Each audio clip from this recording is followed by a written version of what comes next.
cheated, lied to, or tricked, she's tackling every opportunity to make something that went wrong right. Better Call Bacon is on your side. Last week, we told you about a Manatee County woman who filed one claim for a cracked windshield, but ended up with 3 claims and insurance payouts totaling more than $14,000. Not just a one-off either, because another viewer has called to say that he was involved in a similar situation. That's when he knew he had better call Bacon.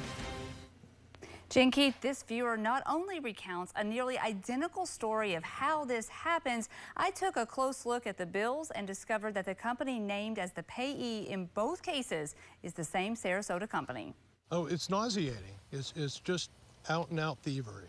In 2022, Marvin Chevrolet says a crack in his windshield was repaired through his insurance company. Nearly a year later, he says he received a call from someone who claimed to be with the auto glass company, wanting to fix the glass again under a recall. I thought I was doing my due diligence by asking if there was going to be a charge for this, and they reassured me that there wasn't going to be a charge, that it was underneath the recall. Well, there was a charge after all. He recently learned his insurance company, Farmers, was billed $6,108 for the second windshield. Marvin says his signature was forged on the work authorization. His insurance skyrocketed, and he says he had to lower his coverage to afford it. Do you feel duped? Oh, absolutely.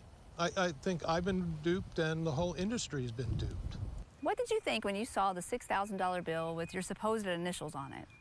Well, I was angry because that means that I endorsed it. Someone's representing myself as a fraud, fraudulent activity. And I know auto glass doesn't cost $6,000 to replace. It's $400 to $600 is a customary amount, not $6,000. Sound familiar? Just last week, Colleen Hernandez called me about a similar problem. Farmers Insurance was billed for 2 windshields that she says she was told were covered under a recall. Both Marvin and Colleen's invoices are from a company called the Florida Auto Glass Guys, LLC. So I called them up and said, I didn't approve this $6,000 charge. That's not my signature, and then click. The Florida Auto Glass Guys is based in Sarasota, according to state records. So I took Marvin and Colleen's bills to their office. There was no sign, but windows were covered with pictures of auto glass. I saw someone walk inside and lock the door. When I knocked, no one answered, so I called. No one has called me back. I reached out to Farmers last week and was told that they are working to resolve this matter with Colleen. I reached out today about Marvin and was told that they're now looking into this one. Does seem outrageous, and you wonder why insurance companies would go to the trouble of paying these claims. As the gentleman in your story reported, and you've reported, these windshields are a fraction of the cost that these companies are shelling out, the insurance companies.